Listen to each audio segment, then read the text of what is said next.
But yeah, no, it's been a time, man. It has been a time, and 2024 has been a very interesting year.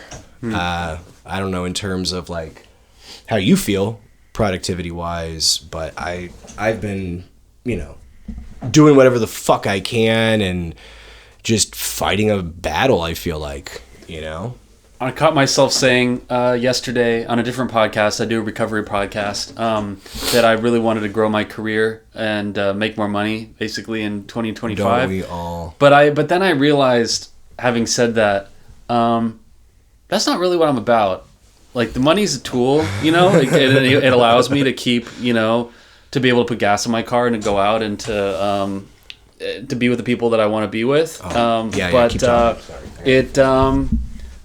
I've never been about that. I've always wanted to kind of make enough money just to get away with my art life and to get away with having the relationships that I have. And I love freelancing. It just doesn't really make a living, but I would love to just be able to continue doing what I do, which is video editing, which is podcasting, and working for a bunch of different clients, and sending my 2 to 3 invoices a month and just barely breaking even.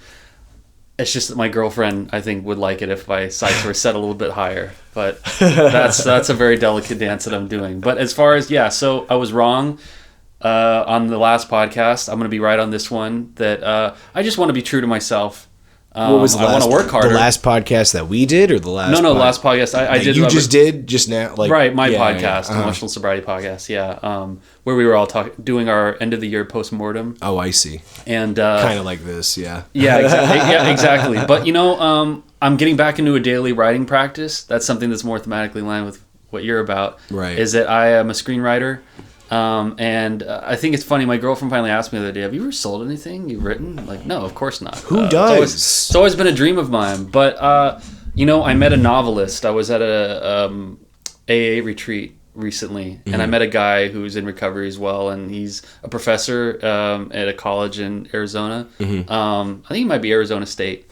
But anyway, he's been working on a novel about his family for like years, but he's legit. He's about to get published. Oh, cool. And anyway, he told me that inspiration is for amateurs. Daily practice is for the big boys and stuff. And I've always wanted to be a pro. I've wanted to get out of the amateur zone. Yeah. And so I've been back on hour a day, just writing. Working on, in this case, I'm working on a new short story. But sometimes I really don't want to do it.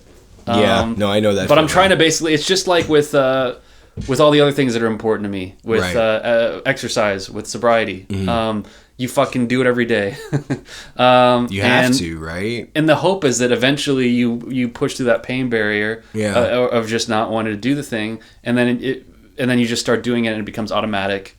And then that's hopefully where the magic happens, if there's magic to be had. So I only felt that a few times. I mean, when I was writing Doug, that was like really like that whole magical time. But like, in writing other things, it's become, I don't know, it's like a control barrier. And I think a lot of it is also kind of being better to yourself and allowing yourself to fail. Not in the sense that you're like, oh, I'm going to fuck this up, but, it's just teaching you something new about the material or whatever the fuck you're working on or this and that, it's just like yesterday, like when I was driving to work, I was like, oh my, I had an epiphany that, for the hockey movie that, cause like the whole time I'm like, well, I know how it ends. I see the shot of how it ends, but like, we've never seen a person go through death. And the closest to it, I think, is 2001: A Space Odyssey, when he goes through that whole weird space-time continuum thing. Oh, actually, you're talking about the mind's eye when some person dies. Right. So that occurred to me, and I was like, fuck it, let's throw it in there.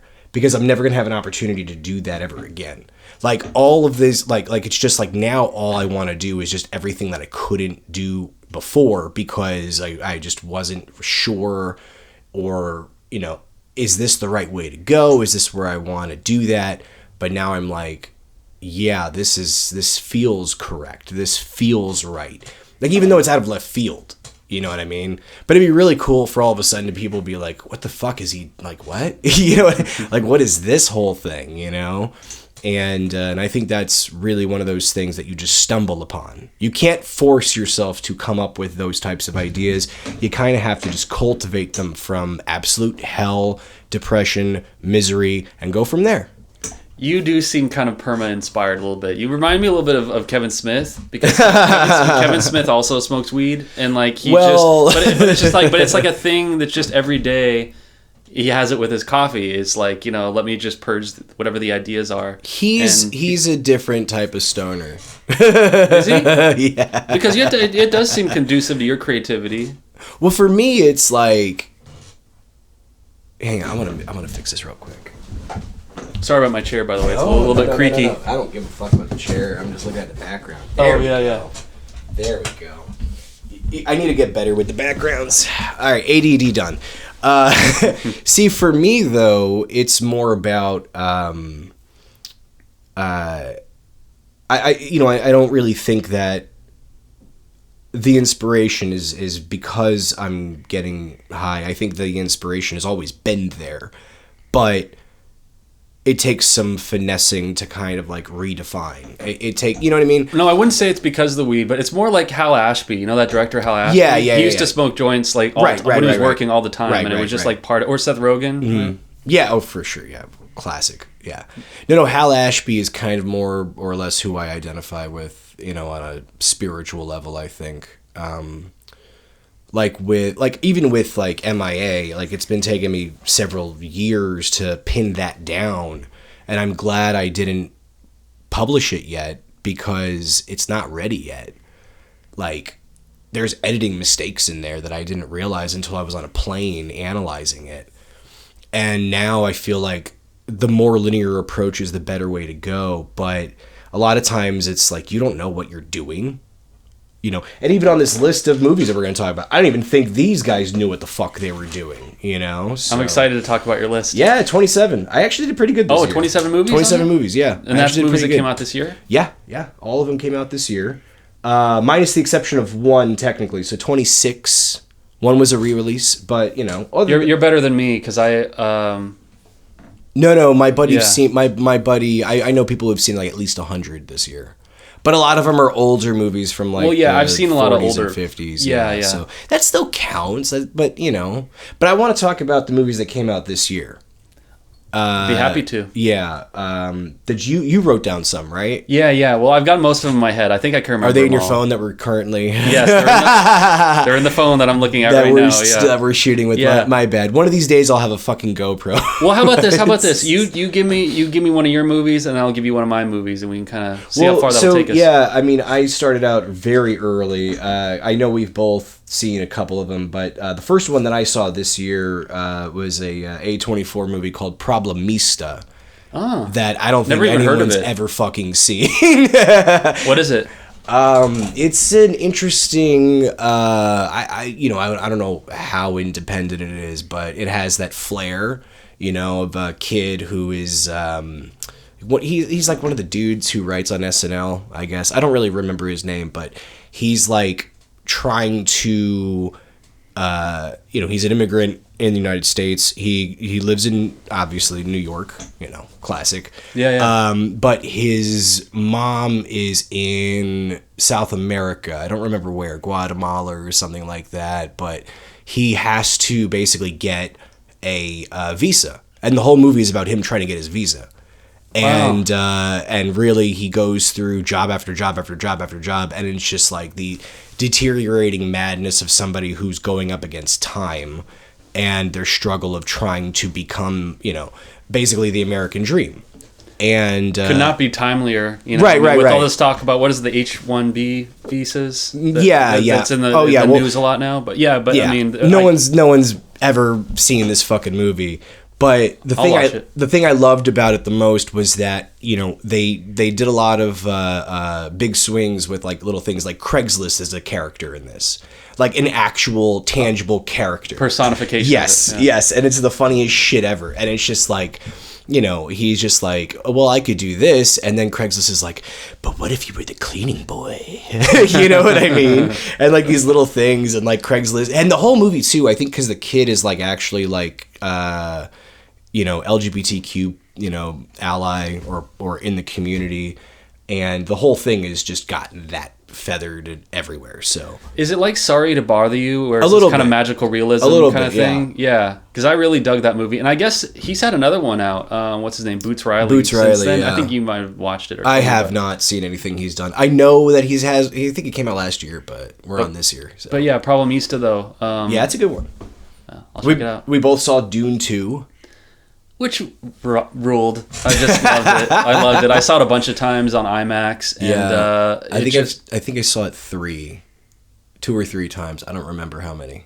Yeah, I mean, I always think about how, like, because Denis Villeneuve is such a nerd about the source material. Yeah. But he's still willing to throw that away for like a vibe, you know, for like a mood. Like, I just love that ending of that movie is so continuously visual and it like unobstructed with like dialogue exchanges. Yeah. You know, like the basically segueing from the big, you know, the sandworm attack on the Emperor's ship, and then and then everybody busts in and basically like you know, kills Baron Harkonnen and take the Emperor hostage right from there to the duel.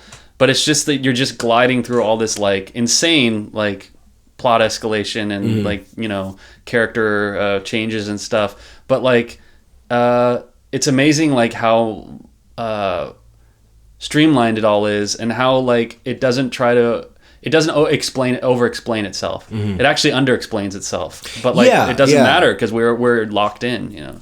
Well, it's interesting on how the first one played more like an acid trip. The second one actually identifies what it really is. Second one was ayahuasca. Well, the second one, I mean, the second one is more like, to me, it's like, oh, it's based on religion. It's like the religious movie, as opposed to the high hippie movie. The first one was the high hippie movie. You know, oh, it's about, you know, colonialism. And then the second one is about, oh, fuck. Like, this guy is ruining this shit. And the hero that you thought was the hero is not the hero. Like Paul Atreides is actually a very bad person. You know what I mean? And that's what I got from it too. He's, you know, this whole idea of nobility, this whole idea of like coming from, you know, like it's basically like what do you call it? Like nepotism light in a way, you know? Because I mean, technically, you know, it's nepotism. Like, he's the son of a fucking, you know, Duke guy. And then, like, yeah, it's just... And the more you dissect it, the more you feel icky. Yeah, well, to survive the annihilation of the Harkonnens, Paul becomes as ruthless as them. Right. And because he was always them.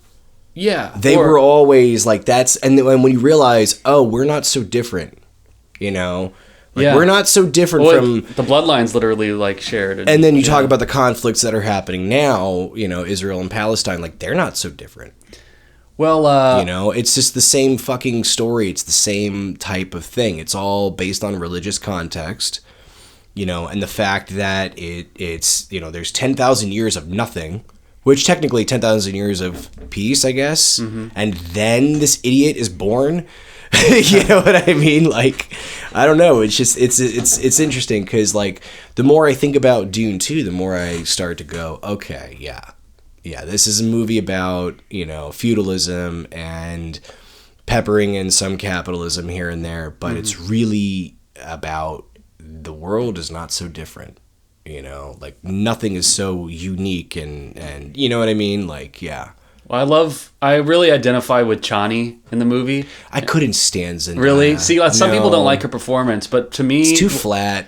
Yeah, but when she walks off at the end, you know what I mean? Because she loved Paul, you know what I mean? Not whoever it is that Paul has become. But, like, the closing on that close-up of her face, just, like, over it. I mean, to me, that was, like, good...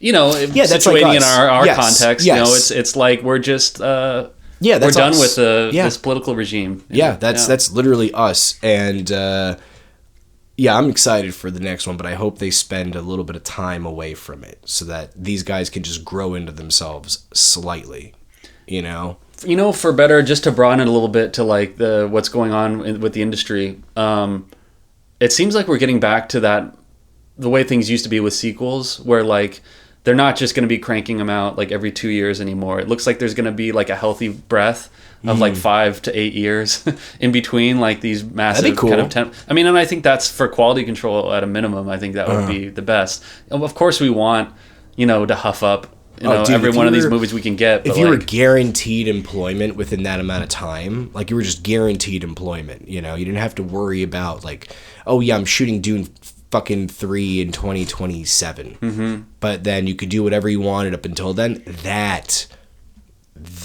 is the dream, But yeah, Dune 2 kind of speaks for itself. Have you seen Love Lies Bleeding?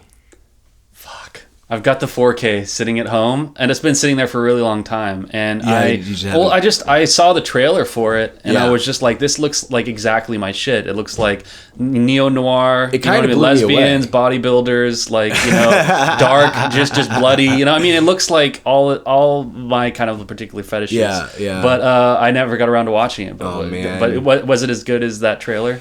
I really loved, I really enjoyed watching Kristen Stewart be happy for once, and actually have fun. But yes, no, it was definitely worth the watch, definitely worth the hype for sure. I hear it's very fast paced. Like that was one thing. The other thing that intrigued me about it is that like I hear almost to its detriment, it just like boom, boom, it's boom. It's a solid like 98-minute movie, yeah. Which you would think. I feel like more movies these days are kind of overlong, or there's a lot of bloat. Whereas kind of, they do that for awards. I feel like this movie kind of was just matter of fact. It was like, hey, like we're here. Okay, then we're doing this. Okay, cool. Now she's getting a tour of a gun range. Now she's getting closer to guys that she shouldn't be. Now she's, and it's just like little things like that where it's just like it. They used to make movies for like the audiences were, something to do on a Friday night or something to do on a Tuesday or whatever. And Love Lies Bleeding it came out, I saw it March 14th. So, I was going to say February, but yeah, March. Yeah, March 14th is when I saw that. Even Problem East I saw early March too. So it's like all those movies that came out at the beginning of the year, usually they're just thrown there as like cannon fodder. And they don't really have a spot for it at the end of the year. Mm-hmm. So when they put it out at the beginning of the year, it's necessarily like not the best. But I really do think that a lot of these movies that came out earlier this year were really fucking good.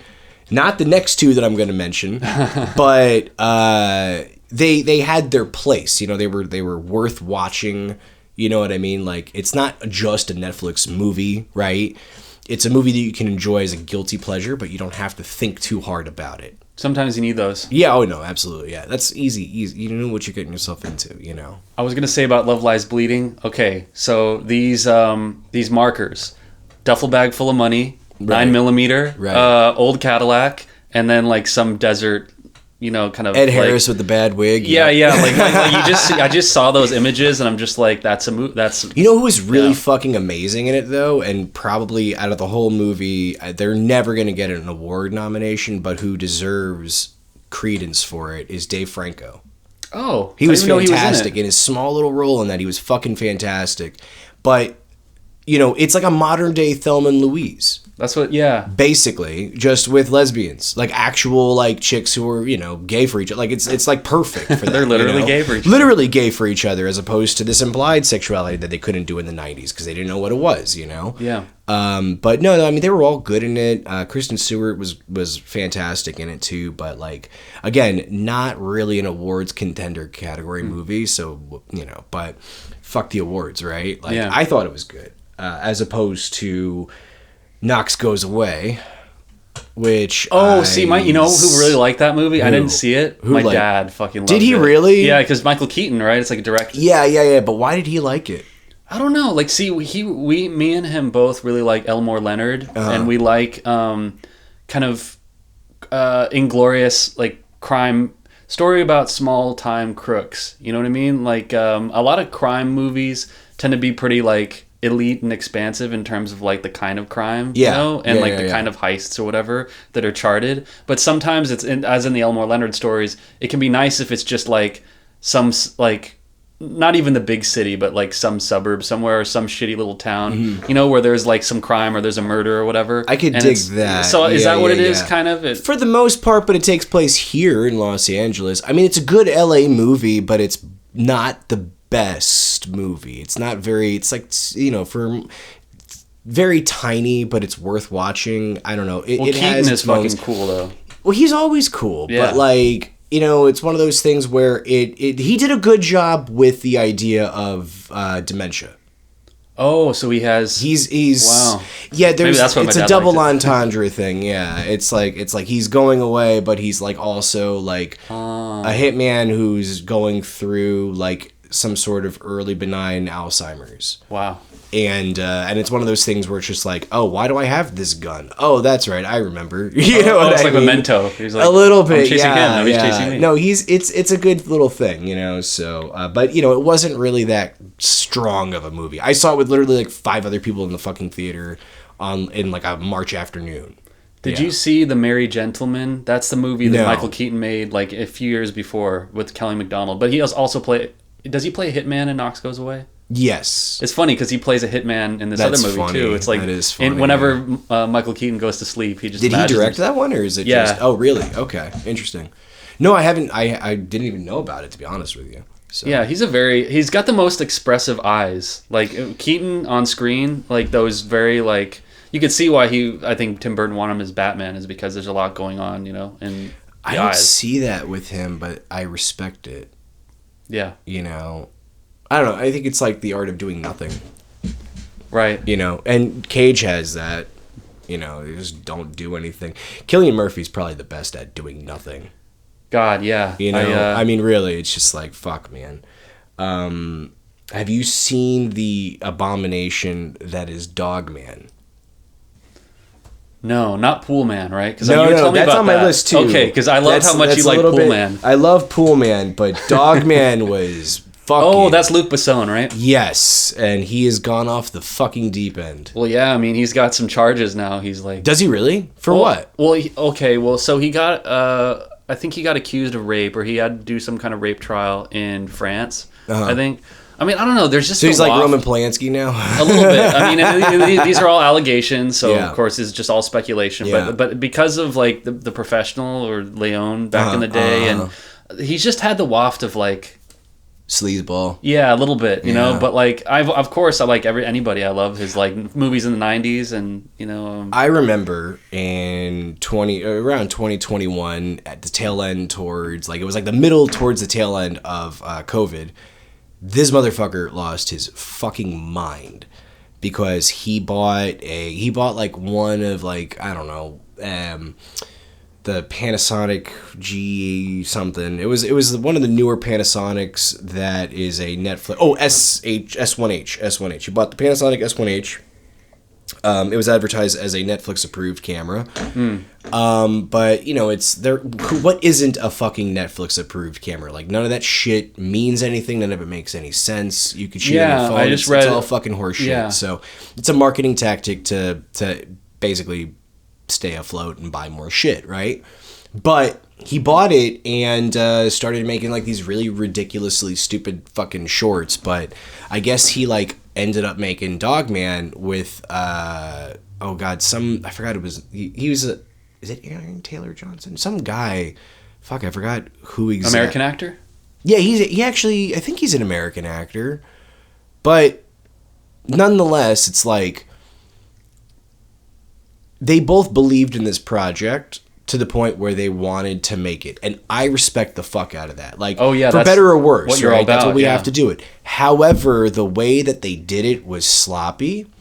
It was just bad. Like, they had a drone shot that was probably done on an Osmo DJI camera, which has, like, obvious features that are just terrible. You know, it's called an Osmo DJI, something like that. That sounds like me trying to no, it was really make bad. up the name of a camera. It was a really bad drone. It's like a drone that's so cheap, and like you could see the perforations through it, especially on a bigger screen. Like it's like something that like something that a real estate company would use. Oh, you know, it was really bad. And the worst part about that movie, I think, was the fact that there's this weird like tangential thing where like the character ends up like he's basically like the reason why it's called Dogman is because he was traumatized as a kid because his dad and his brother like would abuse these animals, would abuse these dogs, and then the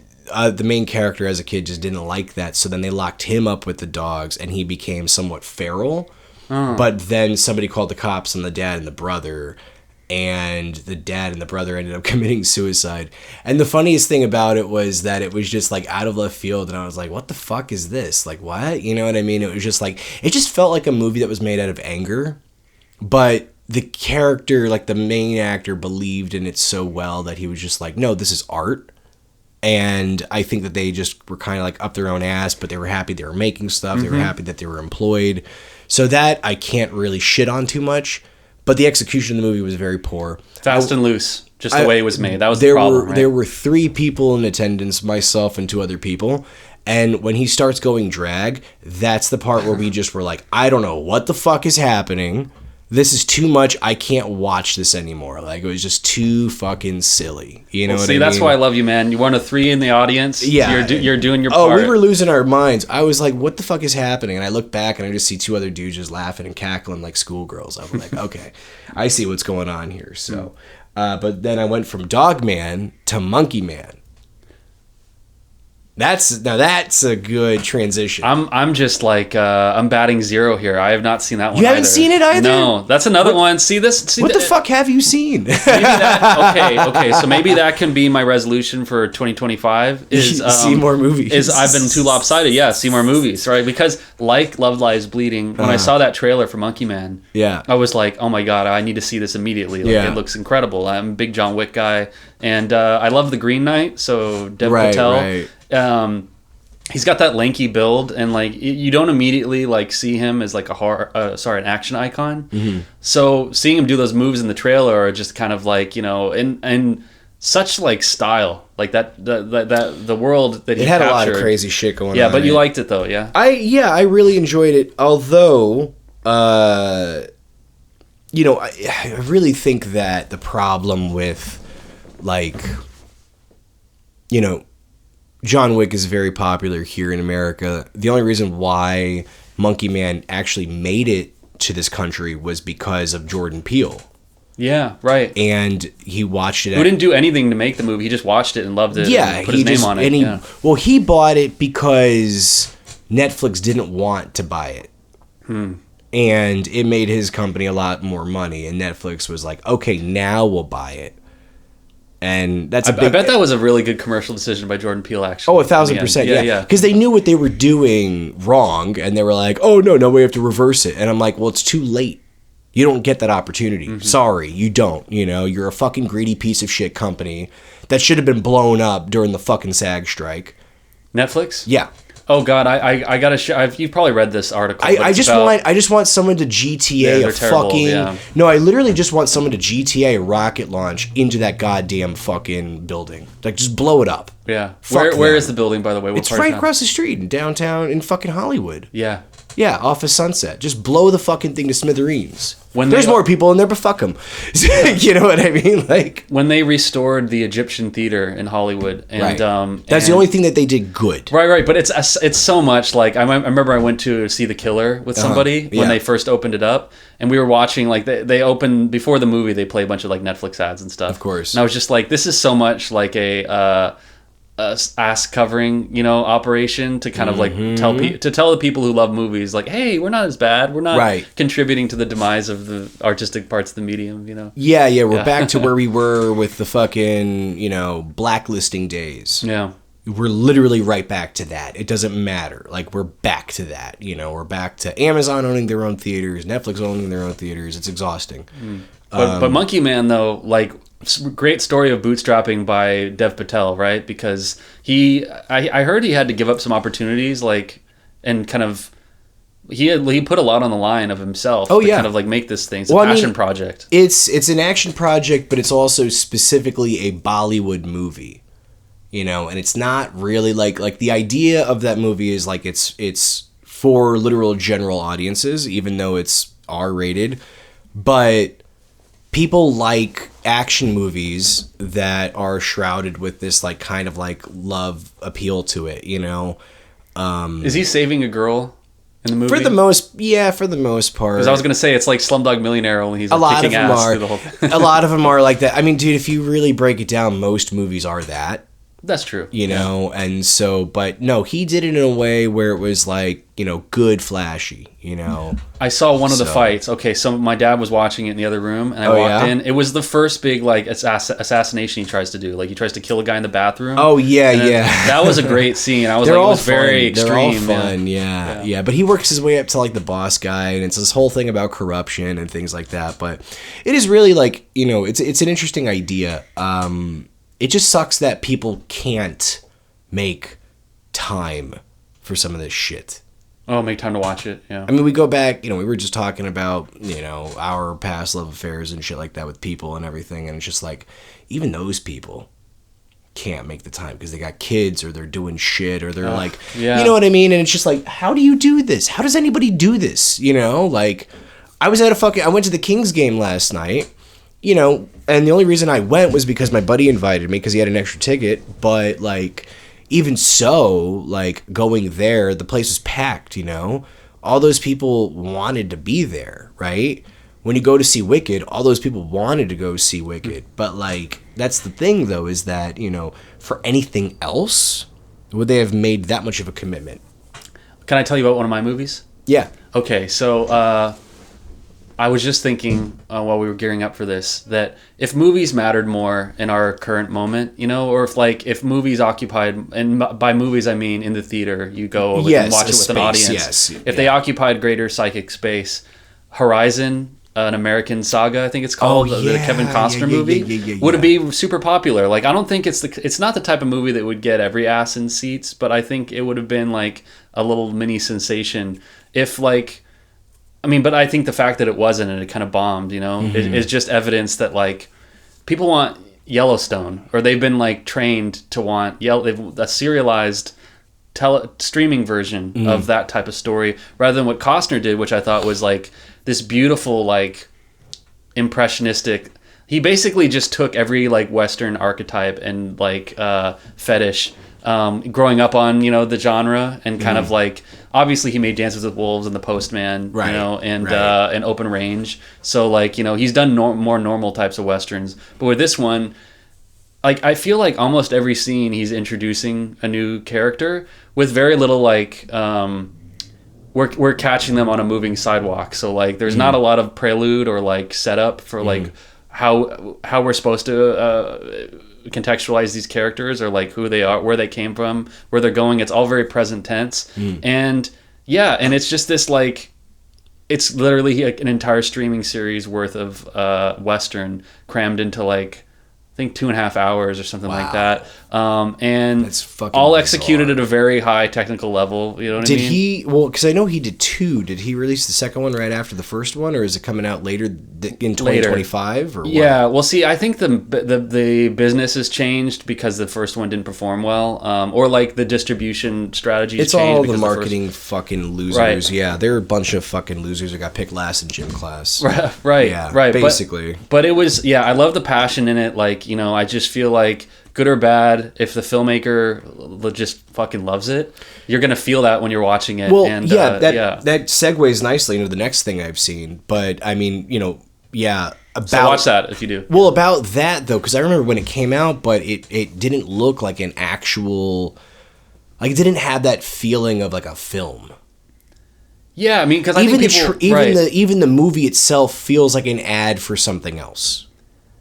The trailer. Right? That's how I looked at it. Because it just looked very pristine.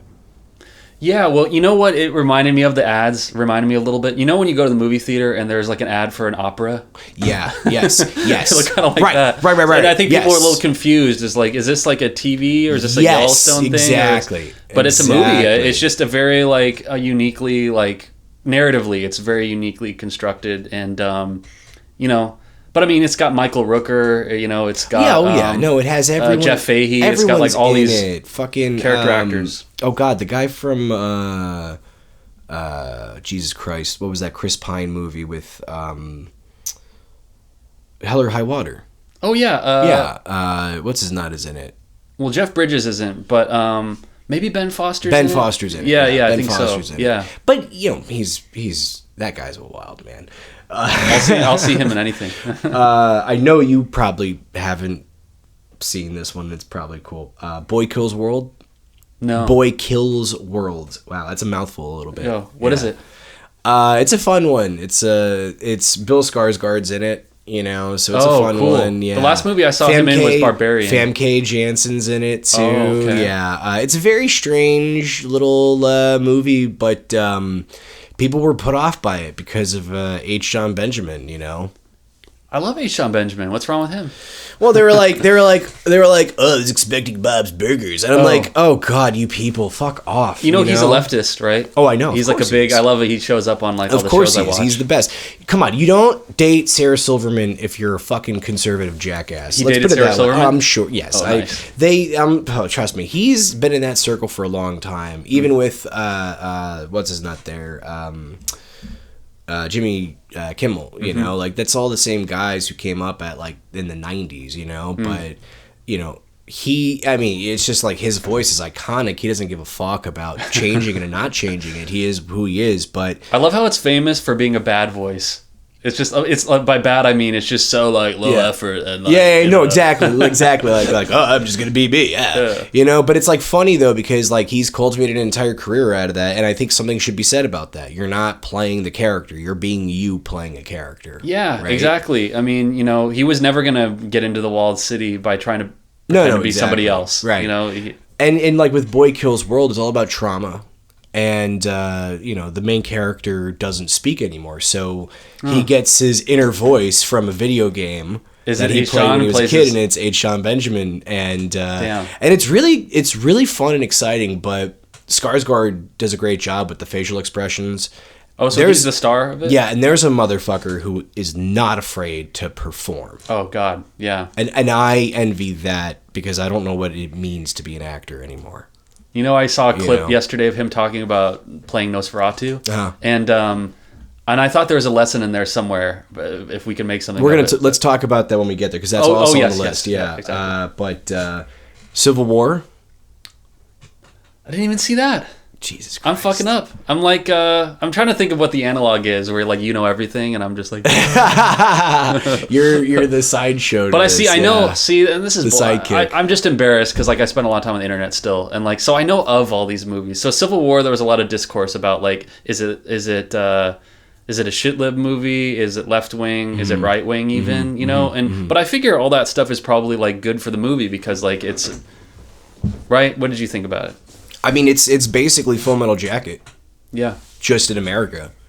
I mean, the politics doesn't even matter. It's not about that. It's about the crimes against humanity and other ways that we do to ourselves. And so, this whole concept of, red versus blue, left versus right, it doesn't even matter because at the end of the day, everyone has a gun.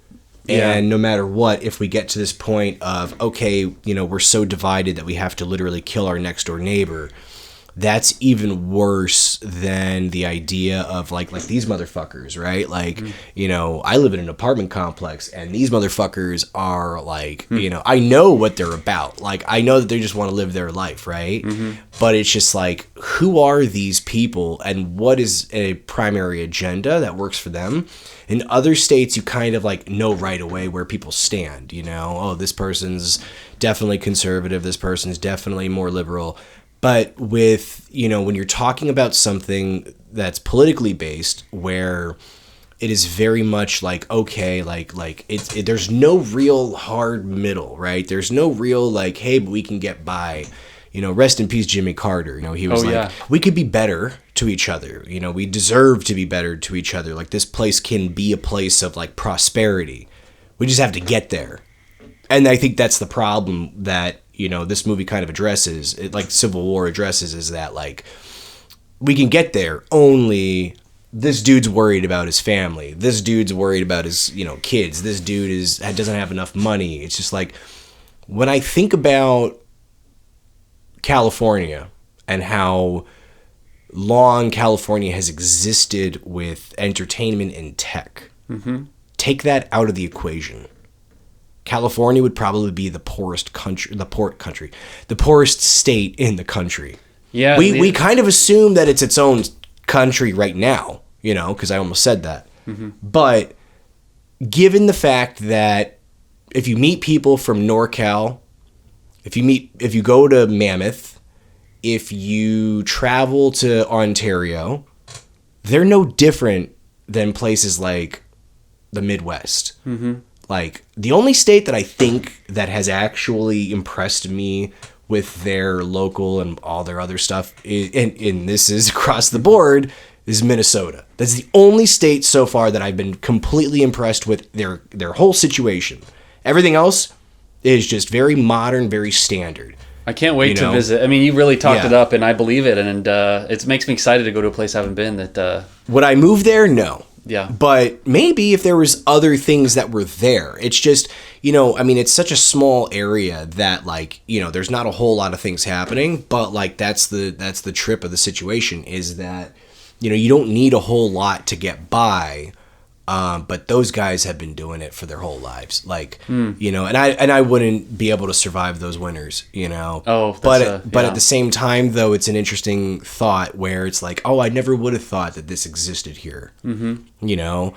Yeah, next time I go, I definitely want to go travel more throughout that state because it is really pretty. But maybe I can go with you one of these days. Oh yeah, no, it's not that hard. It's really just a fucking easy plane ride. Like I did one transfer. I think you could do nonstop if you wanted to. It's probably like 2 hours or something.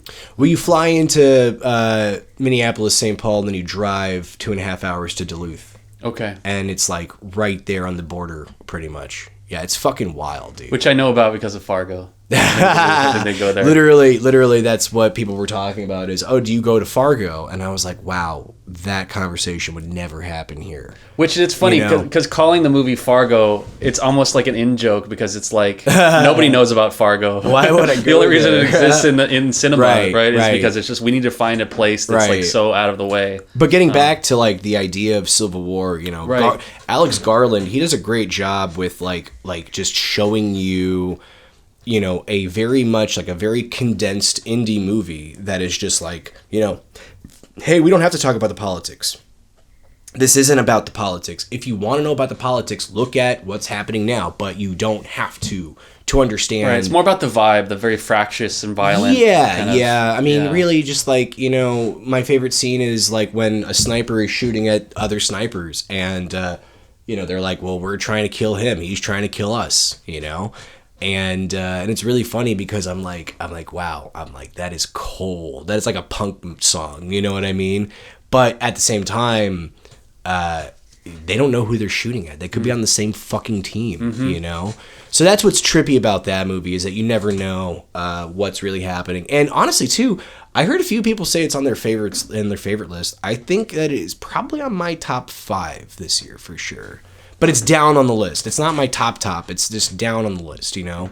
Well, Alex Garland's I really love that movie Sunshine. Like the collaborations he did with Danny Boyle. Yes. He's just very thoughtful. 28 years later is coming out too, so I can't fucking saw the wait. trailer for that. I was excited. No. Yeah. They're just a bunch of awesome pissed off Brits that are like, hey, fuck you, America, we're coming for you, you know? And I love that. Hey, you know Alex Garland also likes to smoke a joint when he's writing. Well, of course. Who doesn't? Yeah. It needs to become more the norm, people.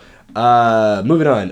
Phantom Menace re-release. We don't need to talk about that. But a movie that really has kind of fallen off a little bit. The Fall Guy. Oh, shit. I forgot that was even this year. Right? Yeah, of course. And let me guess. No. I was in London when it came out, and I was looking at all the... I was hoping I could sneak away from what I was doing and watch that. But you've traveled. It's been on fucking planes now. I know. It's already on a plane, for Christ's sakes. I've seen several people watch it on planes. You know, like, I'm a big Gosling head. So, like, he's the best. Yeah. I've heard good things about it. He actually really impressed me with that movie. More so than I thought. I was like, whoa. I was like, Gosling, you're good, bro. You're funny, bro. You know? Well, the fact that it didn't perform as well as they wanted it. Fickle audience. Yeah. But see, that's just further evidence of like this whole everything's up in the air. Like, I mean, how can you not sell that to people. And he just won the Oscar for Barbie, I think. Like, which He was didn't the win top... an Oscar. Oh, but he was nominated. He was up for... No, I don't even think he was nominated. Oh, really? Okay. Well, no, he was. I'm sorry. He was nominated for Ken. Yeah. But, yeah, dude, but I mean, that was the number one movie of the last year. So you'd think that, like, the follow-up to that would just be, like, boom. But, like, people... I don't know, fickle, like you said. Yeah. My only hope is that... I just heard Maron's new episode with Ron Livingstone. Oh, cool. And I love him. He's the best, and he's the man. And, talk about a working class actor. Like, that's what it's going towards. That's where literally, like, everyone is going back to the working class people, but they're still using nepotized people, But still, though, there's guys who exist on that plane. They might not have the most glamorous life or 6 cars, but... the thing that really made me content and happy with him was like, he's like, I bought 2 cars cash in hand for the whole thing. I'm going to drive that bitch till it falls apart. I'm like, yeah, dude, absolutely. Fucking do it. But yeah, Fall Guy, I thought was fantastic. Not my favorite, but it was fantastic, Well, see, for me, that kind of movie, and see, it's a fun popcorn summer movie, right? I was going to say, that's a respectable form of that genre, But I saw it in May. Yeah. So, like, if you think about that, right? I wrote down the days when I saw this. Majority of movies I saw were in March and May. May was when I saw about 5 movies. And Fall Guy came out early May. So what happened, and it stayed open until maybe June, but it didn't come out in July. Is that peak summer usually? Technically, yes. I only saw 2 movies in July.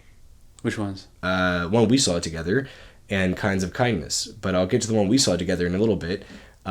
Please tell me you saw the delightful movie Pool Man. Did not. You would fucking love it, dude. It's because of your recommendation, honestly. Well, it's also because of Chris Pine. Like, it's an LA movie, yeah. Yeah, and the fact that he made it like for such little money, and and it was like, and also the fact that nobody respected it. Yes, made me respect it. And then when you said it was good, I was like, okay, this is gonna be fucking good. I saw it with Eric when he was in town. Did he like it? He loved it. Yeah. Oh, good. But like, Eric, even Kelly were like, oh, it's like Lebowski. Yeah, and I'm like, yes, that's the vibe I got. That's 1,000%, yeah. But like, not as tongue in cheek, Mm-hmm. It's just a solid little movie, right? It's just one of those things where it's just like, okay, cool. It's an LA movie, a very LA centric movie, and it takes a lot of nods from Chinatown. Oh yeah, because water. Believe it or not, that's a big one. it's about the water. When you were telling me about Pool Man, I love that you brought up almonds. And that was the first. It was when you were talking about that movie. Almonds. I hadn't known about you have an environmental politics. Oh God, yes. Bent, and I had no idea. But then you were talking about how you don't drink almond milk. Oh my God. And you don't eat almonds because of how much it destroys the earth. And like, yes, I thought that was really cool though. That movie kind of. And it literally talks about the agricultural war that California's been facing because of people like the Resnicks and. Yeah, no, it talks about a lot of that stuff that people just goes right over their heads. Yeah. I actually just saw giant, huge pomegranates the size of my goddamn fucking head. And they were being, like fucking 2-for-1 special at Ralph's or whatever. Oh, it's a good deal. They were distributed by Palm Wonderful. Oh, right. And that's the Resnicks. And... you're like, I guess I'm not getting these. Fuck these. What would I do with a pomegranate anyway, right? But also, too, it's just like, fuck you. Yeah. Fuck you. I hope you burn in your fucking gold-plated house, you fucking coward fucks, man. Literally. It's just what they're environmental terrorists, Need I say more? You know what I mean? Like, yeah. Well, can I hit you with a movie? Politics. Oh, yeah, of course. Going off Civil War, going off Pool Man. Rebel Ridge by Jeremy Saulnier. What's that about? It's about a small town, I think in Georgia, where there's an ex-military guy who gets run off the road by these cops in like the opening scene. There's really great narrative economy. But yeah, there's this like kind of hard ass like black guy in his 30s who's run off the road. They like some cops just fucking like rear end his bike and like almost break his arm. Oh wow. And then they stop and frisk him, and he's got a backpack with a bunch of cash in it, and they basically like seize it for some bullshit profiling reason. You're gonna go buy drugs with it or whatever. And it turns out this guy he had the cash because he needed to post bail for his cousin, and so long story short, the cousin gets killed in prison because the bail did not come through. The cops hold on to the money, and it's a first blood type of thing where this ex-military guy who got run over by the cops. It turns out he taught like Brazilian jiu-jitsu to like the army, like he's basically like the most elite badass, yada yada yada, that they shouldn't have fucked with, and so he wages a war against the police force of this small town. But it's basically all about, it's very realistic or like well researched, and it's all about civil asset forfeiture, which is basically just when cops steal your stuff and say that it's for investigative purposes, right? And they tie you up in so much red tape that like you're not really able to get back at them, right? So they were able to do you just inside the law. But it's like more broadly, it's about just the unaccountability of police in America, and what's so moving about it is that as this main character wages war against the cops, and of course Don Johnson plays like the chief of police, and the best. He's so good at playing like just a racist. He's fuckhead. the best. Yeah. He's the best. But it's all non-lethal. Like he basically the hero of the movie uses martial arts to like disarm the cops of their weapons. Okay, and then cool. he uses the same non-lethal weapons that cops use against protests, and beanbag guns, flashbangs. It sounds like an gas. anarchist cookbook movie. It's absolutely. It's the first movie that feels like it's a proportional reaction to all of the BLM stuff that we saw like in 2020, and is actually in the genre context is kind of like trying to talk about this problem of unaccountable police. Okay. And it's just like it's such a well constructed. What was thriller. the name of that one again? Rebel Ridge. It's on Netflix, and Jeremy Saulnier made I think it's Hold the Dark. He made Blue Ruin. He made Green Room. Oh, okay. Yeah. Gotcha. It's funny. I actually did hear about, now that you mentioned that, I did hear about it on the Kermo DeMeo podcast, that they do in the UK. So, because it's a British actor, like the main guy, Aaron Pierre. That makes sense. Is British, playing an American, and that's cool. Yeah. So you'll like it. I did see that. I don't have Netflix, but I will check it out. I'll give you my password. Oh, but please. Yeah. I mean, Brian has it. It's just I never have. After what they've done to us, I've never. Yeah. After all that we just said, maybe we need to. No. But at the same time, yes, give me your password so I can fucking not pay them. Yeah. That's the way to do it. Now, another movie that I know that I hope to God you've seen that got canned, Furiosa. Yes. Thank God. Yeah. One. Incredible. I didn't think it would. I thought at best it would be like an also ran to Fury Road. Like I wasn't even expecting it to be. I think it's as good as Fury Road. I thought it was better than Fury Road. See, some people have been saying that, and that's not a wrong opinion. I thought it was better. I mean, I personally like. Well, here's the thing. It's called Furiosa. It's more about Chris Hemsworth character than Furiosa. Yeah. Which is actually better for me personally. Well, because it keeps Furiosa somewhat mythic. Yes. Which is also too, it paints this picture of like, the Wasteland's different, but it was more or less like a fucked up, like I saw it as like a fucked up, weird, not a love story, but kind of along those lines of, I need this guy to like me. Oh, this guy doesn't like me. Now we must fight, but like destroy everything in sight. And, for being a doctor, he's a fucking idiot. You know what I mean? Oh, George Miller? No. Dr. Dementis, Oh, yeah. Like, what a villain. What a villain. Amazing, right?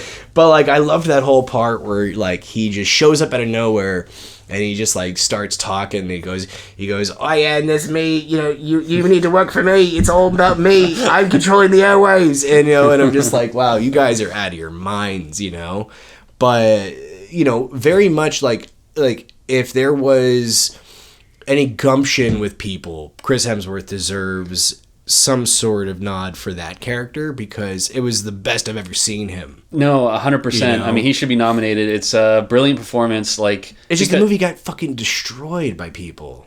I don't know why. Like, I mean, I guess it was just kind of, and talk about another like kind of commercial disappointment. You know what I mean? Like all of the movies that we really felt something from this year, I feel like didn't do too great commercially. They all got, except Dune, a lot Dune of them good. got destroyed by media, and, I mean, veering off the beaten path a little bit, it's kind of like how, Canada media destroys Canadian hockey teams, you know what I mean? It's just like, they just eviscerate the fuck out of them.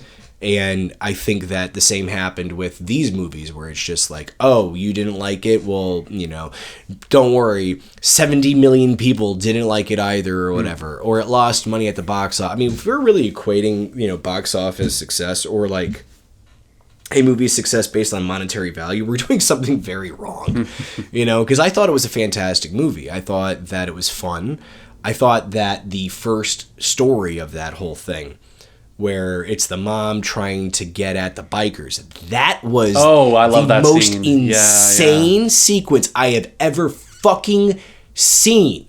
That was like almost like Fury Road, but contained in a much shorter. It was perfect. Yeah. It was perfect.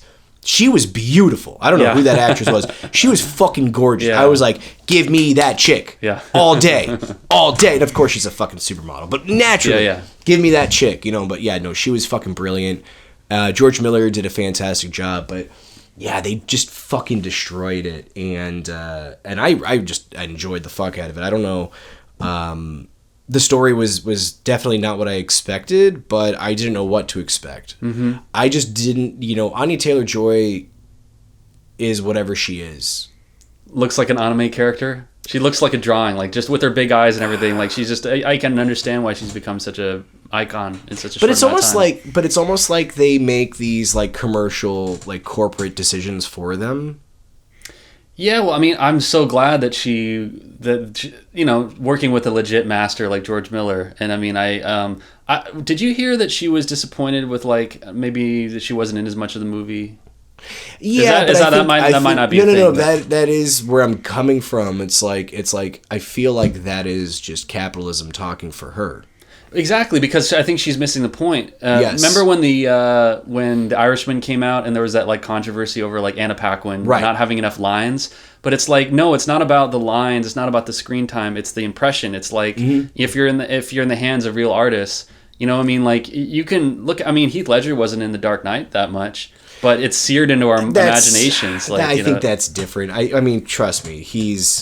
I don't know. But yes, I do know what you mean, because Hannibal Lecter, 20 minutes on screen, not even maybe 10 or whatever. But yes, he won the Oscar for that one. And presence is important. I was impressed with her. Did you like her in the role? Or in what, Furiosa? Yeah. Yeah, I'm tired of her, but yes. I'm tired of a lot of these guys. I'm tired of Shaolin Nut. I'm tired of Zendaya. I'm tired of Anya. I'm tired of these people. But here's something, I know you'll relate to this, is I watched all the Mad Max movies, starting with the Road Warrior all the way up to In Order. And I watched Fury Road before Furiosa. Oh, no, wait. I watched Fury Road at the end because chronologically in like the world of... So you did, all of them, and then Furiosa before. Oh, I see. Yeah, okay. But what it was like, it was watching those, because George Miller directed all of them, it was like watching a pianist like learn chopsticks. Right, up until yes. they're playing like, upside down or like this. And sure, it's just, So it kind of gives me hope. That's actually really cool, though. Yeah, over time, you keep hammering at the same idea over and over and over, and then you incorporate more kind of like artistic modes and like colors into it until at the end. I mean, but that is a career. That's like 40 years of filmmaking or like 30 years of filmmaking to get from The Road Warrior to Furiosa. It's a lot of time. But it's incredible. No, absolutely. Yeah, it's pretty remarkable. I mean, I'm just glad that he stuck with it, but... So you know what that means? 30 years from now, you got to still keep doing this shit. So. Yeah, who knows where we'll be 20 from now, or where I'll be 5, you know? It'll be the Dementis, the Dementis administration. Oh my god, that'd be so fucking funny, seriously.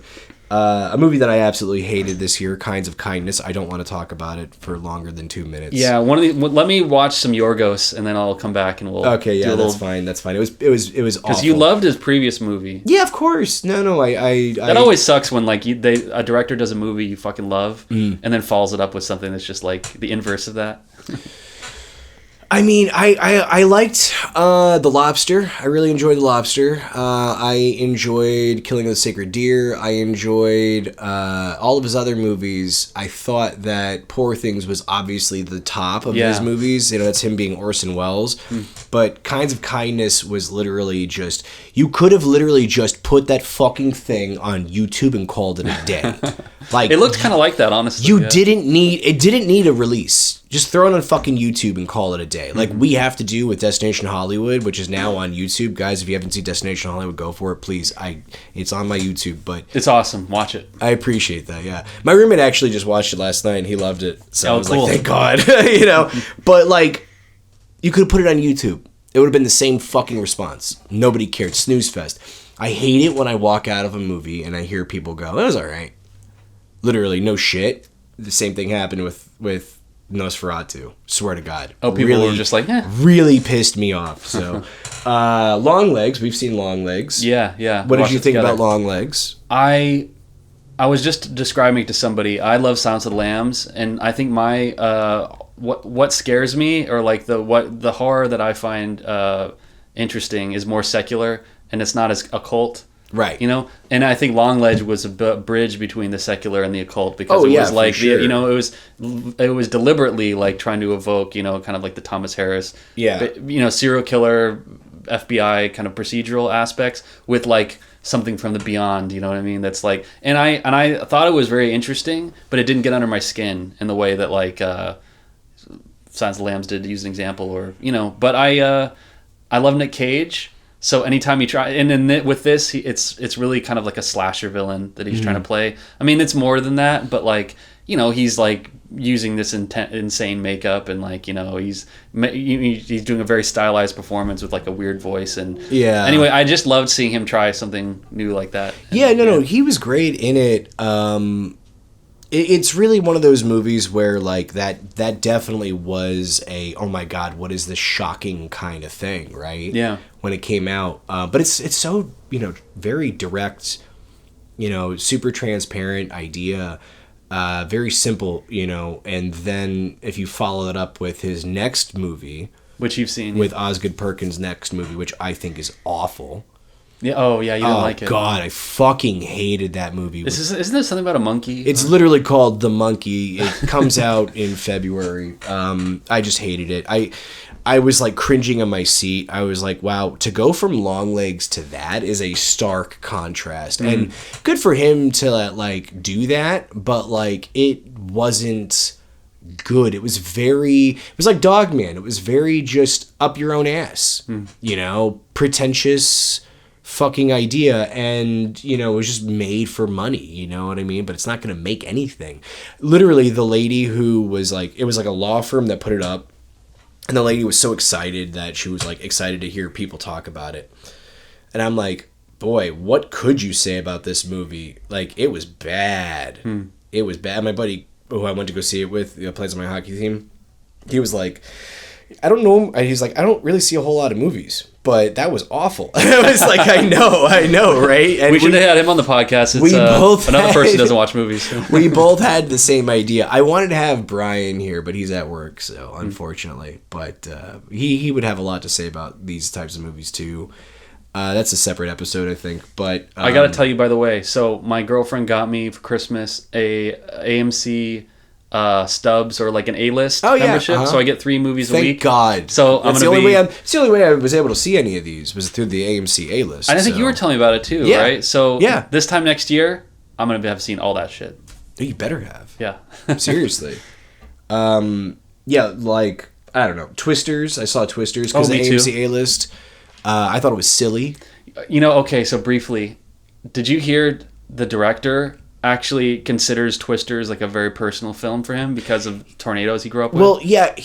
Which shocked me. It was the same guy who did Minari. Right, and so I watched it and I'm like, I was like, what a sellout piece of shit. Basically, I was just like, I felt so bad for him, or thought of that I should feel bad for him, because like this seemed like such a, like anybody could have directed it. But then when I read about the movie afterwards, I was like, oh, wait, actually, he kind of like lobbied for this and like really wanted to. I mean, hey, you know, good for him. You know? Yeah. But like, what makes it, like, okay, yeah, it's silly. it was silly and it was easy to digest. It's not the best movie, but you can tell that it was personal to him. And I personally think that What's His Nut is fucking, like the guy in it is a fucking weirdo. Oh yeah, I was gonna Glenn Powell. God, I can't remember his name for the life of me. Yeah. Fucking weird fucking looking dude. How he has any resemblance of a career is beyond me. I don't fucking get it. But you know, hey, whatever. I was telling somebody his face is like an amalgam of everyone who called me gay and like seriously shoved my head in a toilet when I was literally. It doesn't make sense. Weird small eyes, big nose, dumb mouth. Yeah. Like, fuck you, dude. Like, with respect. You know what I mean? Right, I mean, yeah. Respect the hustle, but still. Because, like, you know who's got, you know, another, like face like Glenn Powell that isn't Glenn Powell is our boy there from fucking Trap. Oh, yeah, Hartnett. Jason Hartnett. Yeah, or Josh Hartnett. Yeah. I miss Josh Hartnett. I've really come around on him. I think, yeah. And you know where he's from? Where? Minnesota. Oh, I didn't know that. I think he's from Minneapolis, but yeah, he's a Minnesota kid. I hear a super nice guy, but you know, very much like Midwest persona guy. You could just tell, but like, I was happy to see him in that, and of course, again, shocker, people don't like it. Well, okay, so I know a few very passionate, like, love Trap. Really? And they liked Old quite a bit too. And so my God. M. Night's got some shooters, you know, still. Yeah. But you know what you'll appreciate about Hartnett is he recognizes openly that Hollywood is not a meritocracy, right, you know? Right. And I think he's just because when he was a teenager, he was just like this very handsome guy that like talent scouts found him and basically like started putting him in movies. There it is. It was very sideways and not through a particular interest in acting, and he just kind of learned as he went. But I think I heard him say recently, because he had Oppenheimer and then he had this, is that now he's older, he's a dad, you know, he's like, okay, I like acting now. I'm gonna like really jump in. And that's fascinating. Yeah. The name of the game has changed for him, huh? That's really cool though. I respect that a lot. You know, and it's like, yeah, I mean, really, when you look at these guys, they're just like normal dudes. You're just like, oh, well, that gives me hope for the future, right? Right, like, but they're not. I mean, Josh Hartnett, to hear him tell it, he's not like, oh, you know, the Lord touched me and he's you know, not I was meant to act. Yes. Yeah, he's just like, hey, you know, I'll do it because it's cool. But maybe that's a Midwest thing, because our Midwesterners are very plain spoken and could kind of very like, well be, you know, very unpretentious in the way they he's describe a good themselves. Dude. Alien Romulus, what'd you think? Oh my God. Now here's the thing. Okay, so wait, I enjoyed Civil War. Yes. I did not really love Alien Romulus as much as I wanted to. I hated it. I don't know what a Kaylee Spaney is. Oh, I got a big crush on her, so I'm the wrong person to ask. I think she's really cute. I don't know what she is. Like, I don't know what she is. I will say it again. I have no fucking clue what or where this bitch crawled out of. Did you see? You probably watched Priscilla. Priscilla, no, I haven't. But it doesn't matter because, like, again, like, you know, she's too plain. There's nothing interesting about her. She reminds me of a very Girl Next Door, kind of like, almost like, they don't look the same at all, but like the way Kirsten Dunst was sold to us in the beginning. You know, like... Also in Civil War, right. Perhaps... Maybe that was kind of intentional. It's like we got the old Kirsten Dunst and the new Kirsten Dunst. Maybe, I don't know. I just, whenever I see, you know, Kaylee Spaney, she just looks like an out-of-place 18-year-old. Yeah. You know, and she just looks out of place. Well, okay, so the thing with Romulus was that really upset me was that I thought that David Johnson, I think is the name of the black guy who plays the robot. He was really good. Yeah, very good. I loved him in that. But it felt very like psychically, like the movie is about the Alien franchise being snatched out of the jaws of the younger generation. Yes. By old IP. Yes. It's about the corporate overlords basically like looking at the younger generation and saying, no, fuck you. You know what I mean? You're going to do what we tell you. You Precisely. know what I mean? And that was what, even though it was a very like beautifully like filmed, I mean, like it looked amazing. Like it looked, you know, like you would want an Alien movie to look on its best day. However. And yes, but it, there was no inspiration to it. There was like a deep fake character Ian Holm from the original Alien was brought back for some reason, and it just felt like a movie that was made of the parts of earlier better movies, and it was kind of Frankenstein together. They wanted to AI the fuck out of it, so that's what they did. Yeah, which is disappointing because, like you said, the main cast was very compelling, and I love the idea of the journey that the robot goes on. You know, it's like there's an arc where, you know, he's kind of got to decide whether to, you know, side with the humans or to toe the company line. But, right.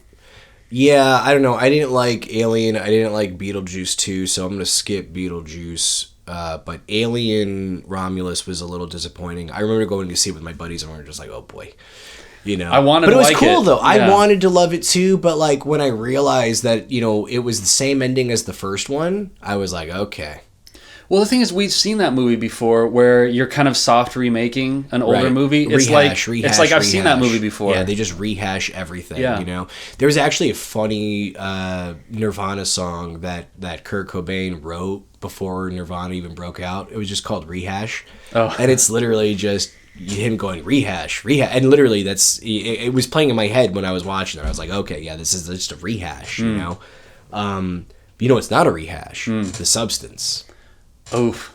Yeah. You didn't see it? Nope. Oh, fucking A. No. But you were so excited when you walked out of that. I remember you told me. It's so fucking good. And I've seen, of course, and this is the way it goes. And that's why I am seeing Nosferatu tonight before the clips start coming out online and it gets spoiled for me. but The Substance is one of those movies where, like, I've seen a fair amount of clips now at this point since I've fucked up and I didn't watch it yet. But it looks great. We'll probably have to do an Oscar one, too, where we talk about, you know, who's what and who. But you know who loved The Substance? Robert Eggers. I heard him talking about it the other day. He was a big awesome. fan. Yeah, I think up his alley. Yeah, it seems like a filmmaker's film. It's not. Oh no, it's a movie for everybody, but it's like very pro-feminist, you know. And I think that if anything, every woman should see that movie.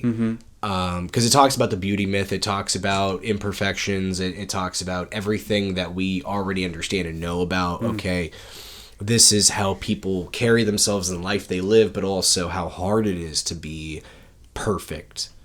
And I just really enjoyed it. I just thought it was like the best movie, and everyone I've showed it to, they loved it. Yeah, I can't wait to watch it. I mean, I love the dynamic of, so Demi Moore is doing a riff on her career and persona because she's getting older and she can't play the ingenue like the way that she wants, so which is kind of like where character is meditation on. And then Margaret Qualley plays like an alternate universe version of herself where she's like highly commodified. She's super essentially hot. Just a pair of tits, you know what I mean? Like, but Qualley's doing that because it's a female director who had this character is kind of a statement about something else. There was definitely she gave herself to that. Yeah, there was definitely a lot more trust. I heard that one critic said that she was in two movies that one he really hated and one he really loved.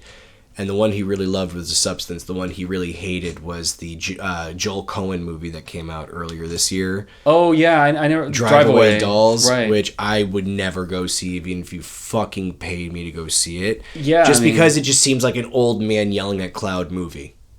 It did kind of seem like that. And the buzz, I mean, the people that I usually look to, like you, for telling me whether or not I should see this, you weren't talking about it. So I was just like, it must not have been. No, because where's Ethan, you know? Right. Saturday night was awful.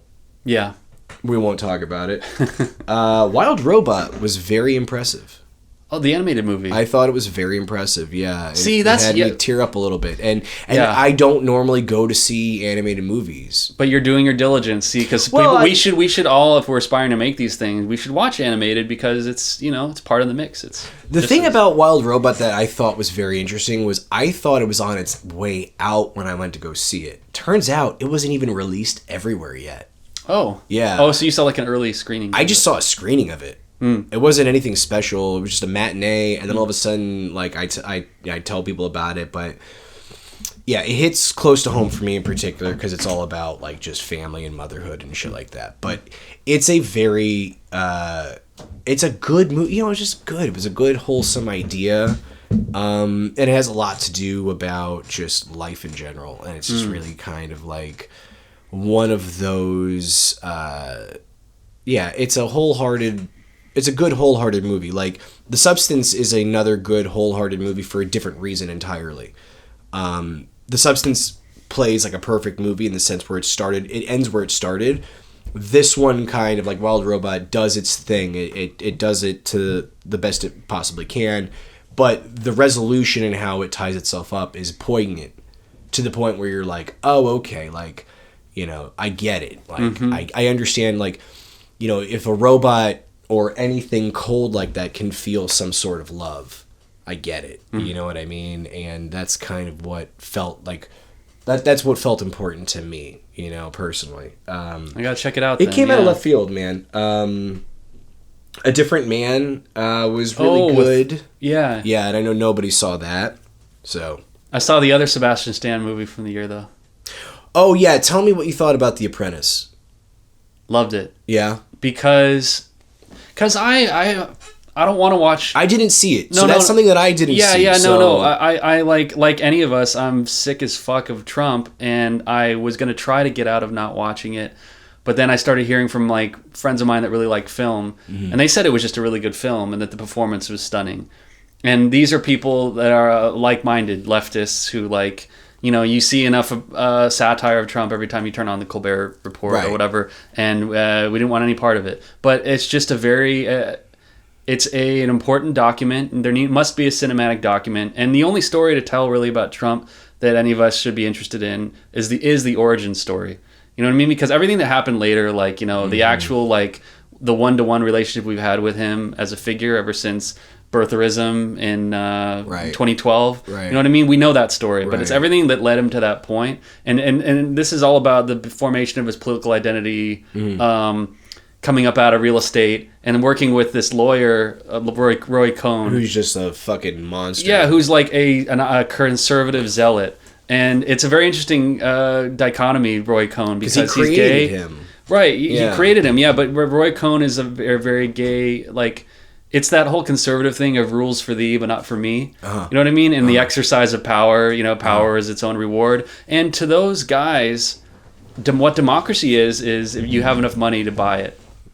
That's what democracy means to them. They're not like, you know, it's not that they don't believe in democracy. They just believe that it's like a pay-to-play kind of system. You don't vote. Right, and so if you wanted it so bad, you should have hustled through capitalism to get the buying power that we have, so we could throw our weight around. And so it's a very well-made film, and Sebastian Stan is phenomenal. I mean, just really like, and when I heard that, I'm just like depressing. Well, it's just like I've seen so many Trump impressions. Like what room is there for like interpretation like that would be interesting? But what he does is that he doesn't do a mimicry, but at the same time he captures nuances where you kind of see the man in him. It's creepy, you know, but he does a great job. Yeah. So at stage, Trump is a character as much as Hitler is a character. Yeah, and in the sense that, like, you know, they'll always make movies about World War II. Hitler's always a character, right? But every iteration of Hitler is different. Exactly, and it's important to show that these are just guys. At the end of it. It's just a man, right? Like, and they build. That's up what I'm getting symbol. at. Yes, that's exactly what I'm getting at. Because, like, the idea of, okay, yeah, sure, we're sick of Trump, but, you know, at one point he wasn't such a, like, yes, he's a monster because he's created that way. Yeah. But, you know, it's asking the question: are you created a monster or are you born a monster? And Trump was just in bed with a bunch of other crazy people who had, you know, a lot of STDs and a lot of other, you know, chemical fuck-ups that they just couldn't handle the reality of not being big or not being the best, or, you know what I mean? Well, so America manufactured Trump. Mm-hmm. Like, I view him as, and I think he's a symptom of something. Yes. You know, a symptom of the universe, for sure. Yeah, absolutely. Yeah. And it's the set of values, you know, that he emerged out of made him who he is. Yes. You know what I mean? And absolutely. I think that's what's important, is to not view him as unique, but as like a logical consequence of a system that, you know, values certain things. Yeah. Over values money and status and, you know, the mind makes right. That is interesting because like when I think about Sebastian Stan in A Different Man, it's a very different portrayal.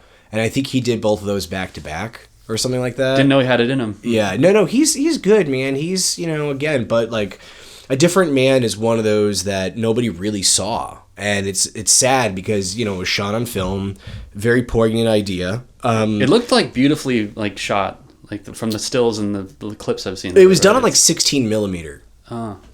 But then printed on 35. So it has this very particular look to it. But yeah, no, it's very much like a little trippy kind of thing, very almost like Hitchcock, but not quite. There's no real mystery. It's just more like, watch this guy ruin his life very slowly kind of thing, Down for Doesn't that. feel comfortable in his own skin kind of thing. So, and then I saw Honora, which I actually walked out of. Oh, you told me that? Yeah. I was surprised I couldn't handle. Well, you don't like Sean Baker, right? Yeah. I'm indifferent on him because of the fact that I feel like there was a small window that was open for only a few people that were what we are as guerrilla filmmakers, and now it's closed. Mm-hmm. And he shot a movie on a fucking iPhone. Well, a lot of people have. Where's everyone else's, fortunes? But that's okay. I mean, you just got to keep moving on and keep making shit, right? I listened to a Sean Baker interview that really made me feel like, okay, I can do that. Like, I can actually, like, the fact that, it wasn't cutting corners. It's just, not using traditional landscapes to make the movie. Done. Okay, simple, right? That's an obvious approach that most people should be making. But it just seemed that everyone loved that movie for the wrong reason.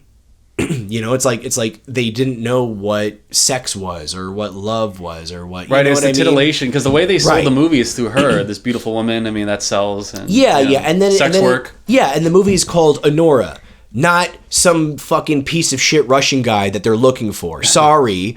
It's not about that fucking idiot. And then they go wasting 30 fucking minutes looking for the kid. I'm like, what the fuck is this? Oh, I haven't seen the movie, but I've heard through the grapevine about that sequence. It's so annoying. That's what divides people about it. It's so annoying. It's just annoying. Like, it's not real. It's just like noise for the sake of noise. I loved how he made it. I just don't like what it is, the movie, what it is. And I also am just like, I get the fact that, you didn't have all the things that, like everyone was cool with, okay, like the different ideas of sexual positions. They didn't really have a intimacy coordinator, but still though, it's like, what the fuck, man? And I just was like, this one at Cannes? Oh yeah, it won. Did it win the Palme d'Or? Yeah. I'm like, this one at shit. Cannes? Like, I don't know, man. I don't know. And I don't buy things very easily. If you told me The Substance won at Cannes, I'd believe you. Yeah. This? Well, I don't know, man. I don't fucking know, dude. The other big winner we got to talk about, because we did see it. We ran into each other. So, yes. All in good time. Yeah. That, I mean, no, because we're running out of time, but, because the other two movies, I mean, are kind of obvious, but, like, I really did love A Real Pain. Oh, what is that? The Jesse Eisenberg movie. Oh. Where he goes to Poland. It's a nice little, like, Hal Ashby Oh. travel movie. Yeah, it was really cool. That's him channeling Hal Ashby in A Real Pain, That's Wait, is he Eisenberg. actually playing Hal Ashby? No, he's not, but it's like that whole environment of like very just true to life, and it's really kind of poignant and sad, and it's like those kinds of movies we need more of, the examination of the human condition, and the fact that like Rory Culkin is Oh my or not God. Rory Culkin, is it Rory? Kieran Culkin. Yeah. Fuck, man. Kieran Culkin, the fact You worked that with him.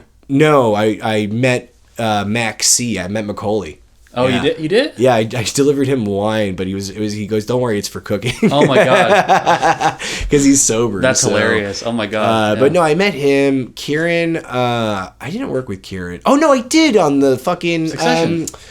that stupid show, on Succession. Yeah. But, I just saw him. That's technically you worked with him. Technically, yes. I was in the background, people. I was in the You were the 99%. I was the 99%. Yeah, exactly.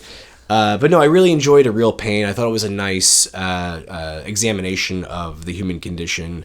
But honestly, though, the movie that blew me the fuck away, and yes, what did you think? Because you mentioned it, we did see each other there. Mm-hmm. What did you think of The Brutalist? Loved it. Even if I where it ended up, I think I've been hearing that a lot, the second half of the movie, because it's very out about its intermission. It's a very long film, and there's an intermission, which I hear is baked in, meaning Oh, that's the best. the way they're going to show it.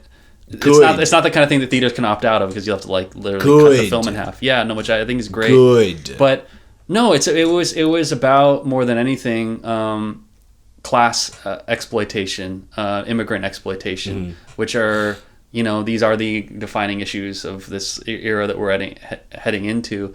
And through the relationship between Guy Pearce's kind of Rockefeller type figure and then this immigrant architect that he becomes enamored with and exploits, it's kind of like this one long conversation between them. And it's like they have their meet cute, and then they form this bond, and then things enter a dissolution, a decaying phase. But it's all about basically, like the way that the labor is harvested, by these rich people, and also the inspiration, like this thing that the elite class is lacking, because they don't build anything, they don't create anything. So there's this kind of like spiritual absence that they have. Yeah. And I think that it was kind of it was like poignant in a way, like even though this guy's a monster, the Guy Pearce character, that like there's something he's trying to touch, you know what I mean, about this other guy, but because of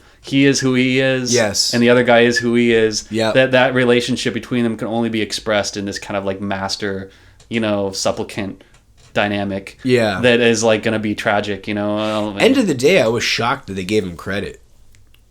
Oh yeah, that they gave Laszlo credit. I was shocked that they did that. I was like, wow. I was like, he actually did receive credit for it. I mean, but that's the other thing too, is that like how, like, what is art, right? Like, what is, when I went to go see it with my buddy Walter, I've known since high school. So, and trust me, him and I can go for hours on movies. I got to have him on here actually, but he is. We were talking about it, and.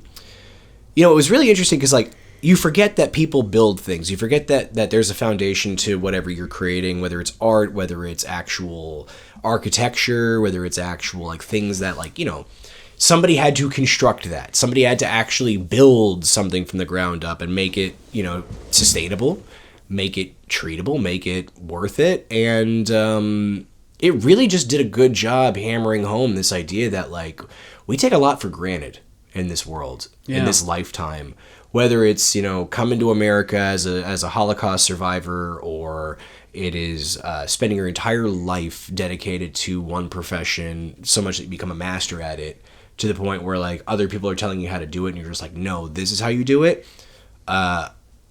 You can dissect that movie any which way, up or down. It's really a movie about making art. Yeah, I thought of you a little bit in that scene when Adrian Brody's inspecting the space and he lights up a cigarette and they're talking about what to do with the library. And this is a man who is an artist, or he's a specialist, highly specialized, architect, talking to a guy with no vocabulary for that, who's got money. He's got the capital to infuse into it, but he's just kind of vaguely kind of gesturing. And just like, you must, on many a job, you must have been taking orders from a guy who doesn't know what the fuck he's talking about. But you've got to do that dance of kind of like, every fucking day, every shoot. I mean, I'm doing a fucking video now where they're just like, they literally change their mind about using certain things. And I'm just like, really, guys? Like, that's kind of what I spent months putting together. But okay.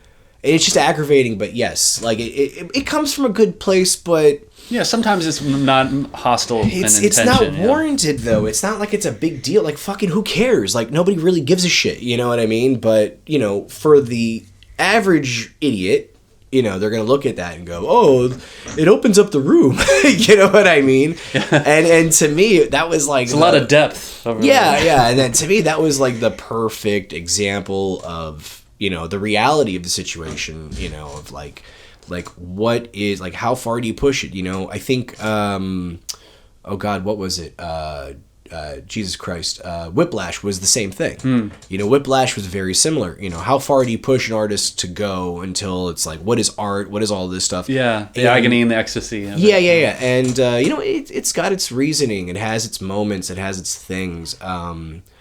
You know, because, like, I'd seen Wicked before I'd seen The Brutalist. Oh, you saw Wicked. Yeah, and I liked Wicked, but not as much as I liked The Brutalist, you know? Well, yeah, I've heard surprising things about Wicked. Some of the politics, actually. I didn't know there would be any in there, but I guess there's, like, some... Maybe. We're not going to talk about it that much. Yeah, but I'll say about The Brutalist, though, as somebody in recovery... Because I'd rather still spend, like, the next couple of minutes on The Brutalist for just please. Good measure. Because, I mean, you know, if you guys haven't seen it or heard about it, you're fucking missing out. Yeah, I figure enough people have seen Wicked, yeah. Oh, they've all seen Wicked. We don't need to talk about it. Like, that's, you know, it's too popular, you know? No, we don't need to talk about that shit. But the drugs in The Brutalist, I love fantastic. the way that was handled. Yeah, because it's something I hadn't given much thought to, which is the way that... people returning from World War II at every level of the conflict would be turning a lot to alcohol, would be turning a lot to opiates, you know what I mean? And I liked too the nuanced perspective it gave on Adrian Brody's heroin problem, that actually he's able to open up with his wife, and that it's not an altogether negative thing, that to have this in his life, that like there's a crucial moment in the story where he gets high with his wife, who's been essentially, she's been like a paraplegic because of something that happened to her in the concentration camp, and there's this beautiful scene where like they end up just like nodding out for a couple days on heroin together. Well, she actually ODs, which is the scariest part about it. Oh god, I was so glad that spoiler, you know what I mean? I know, but you know, it's a 3.5 hour long movie, guys. Like, there's a lot going on. Like, but no, but like the thing is though, like, that was a very, very specific, beautiful relationship that they had. And it was beautiful in the sense that, you know, they just, no matter what, they loved each other. He spent so much time trying to get there that when he did, it was shocking that he's there. And then spending more time waiting and waiting and waiting, and then getting fucked over by your cousin, and then waiting and waiting. It's just like, you know, he just rolls with the punches. You know, it doesn't really get to him. It doesn't faze him as much as it should, right? But it's an interesting concept though, because, you know, these are all true to life things that, you know, we take for granted. And the thing about it that doesn't make it boring is that it's shot like an acid trip. Yeah. You know? And that to me is the best. Like the fact that instead of panning to see the Statue of Liberty, and I thought about this for a long time. That is the signature shot. I thought about this. I thought about this the entire time. You know, the fact that it's dirty and it's harsh and it shakes and it's upside down. The Statue of Liberty is upside down. Yeah. You've never seen it quite like that before. No. You know, and that just says everything. Right, and I mean this very like whoever decided to do that was a fucking genius. Right. And that long sequence where it's literally he's like coming up out of the earth. You know what I mean? It's like he's coming through this dark subterranean web.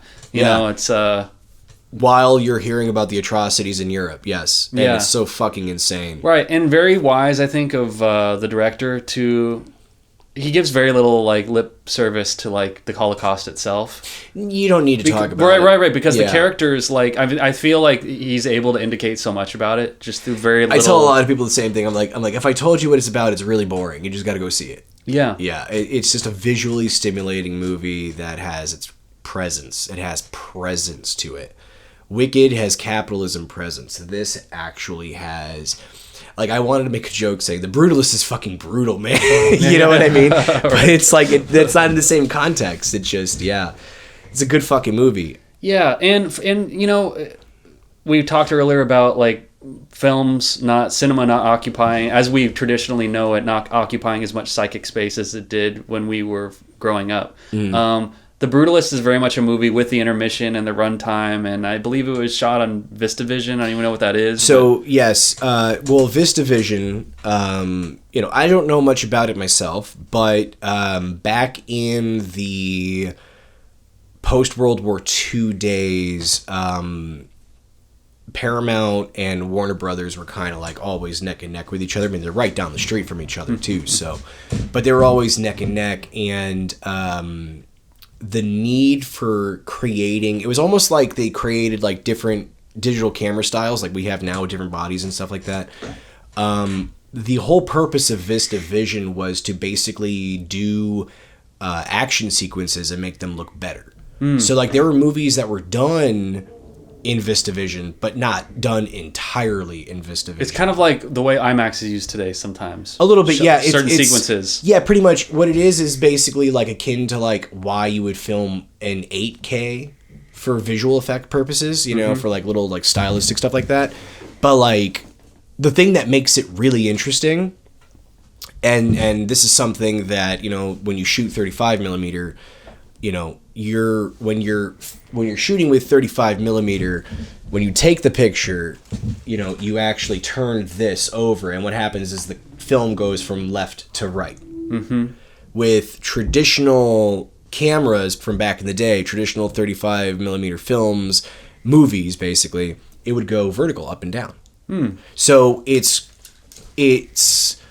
they're using larger format film to create a style that is very much like on a scale, a larger format in the frame. You're capturing more of a widescreen image without having too much clipping from the sides, too much reverberation from the lenses. So it's like almost true to your eye, so to speak.